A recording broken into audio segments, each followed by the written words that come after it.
Rabbi, bu millete tuzak kurmak isteyen, bu millete ihanet etmek isteyenlere fırsat verme ya Rabbi. Ya İlahel Alemin, tıpkı 15 Temmuz'da ihanet için yola çıkanlara kahramanca karşı çıkan, canlarını aziz vatan, millet uğruna feda eden şehitlerimiz gibi gençlerimizi, milletimizi, evlatlarımızı, bu millete sahip çıkan şuurlu, bilinçli bireyler eyle ya Rabbi.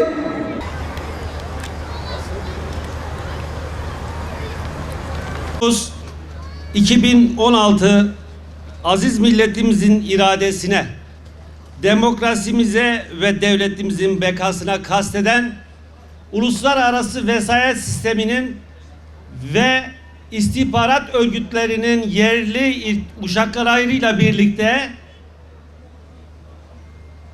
yaptıkları darbe girişimine karşı Cumhurbaşkanımız Sayın Recep Tayyip Erdoğan'ın kararlı liderliği ve milletimizin eşsiz cesareti sayesinde bertaraf edildiği tarihin dönüm noktasıdır.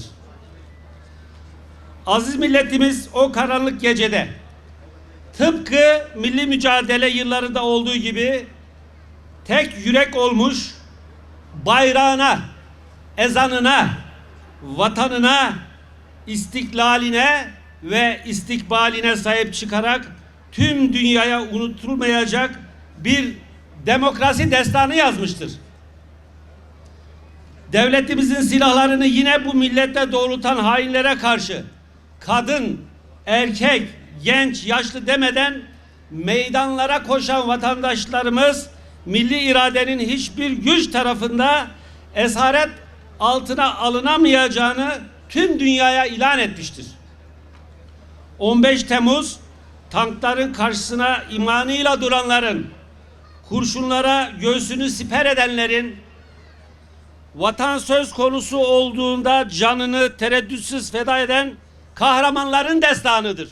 15 Temmuz 2016 gecesi milletimizin iradesine, demokrasimize, bağımsızlığımıza ve Türkiye Cumhuriyeti Devleti'nin bekasına kasteden hain darbe ve işgal girişimiyle karşı karşıya kaldık.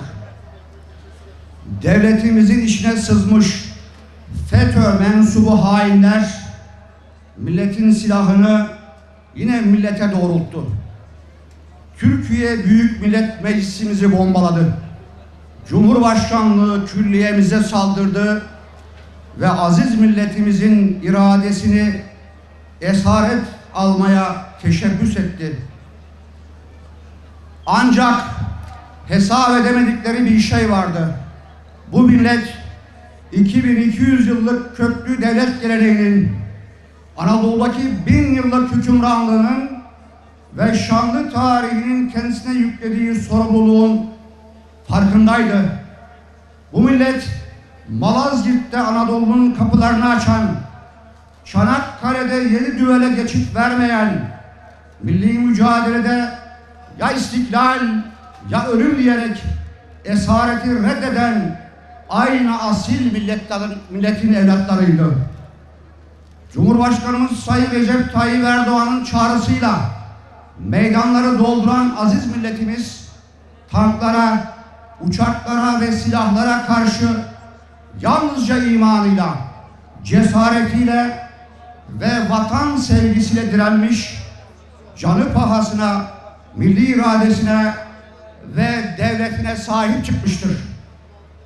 O gece kadınlarımız, gençlerimiz, yaşlılarımız siyasi görüşlerini, düşüncelerini ve farklılıklarını bir tarafa bırakarak ay yıldızlı al bayrağımızın gölgesinde tek yürek olmuş, dünyada eşine az rastlanır büyük bir demokrasi ve kahramanlık destanı yazmıştır.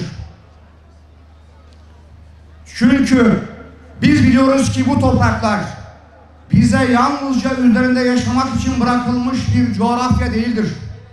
Bu vatan şehitlerimizin mübarek kanlarıyla sulanmış, ecdadımızın duası, fedakarlığı ve emanetiyle bizlere teslim edilmiş mukaddes bir yurttur.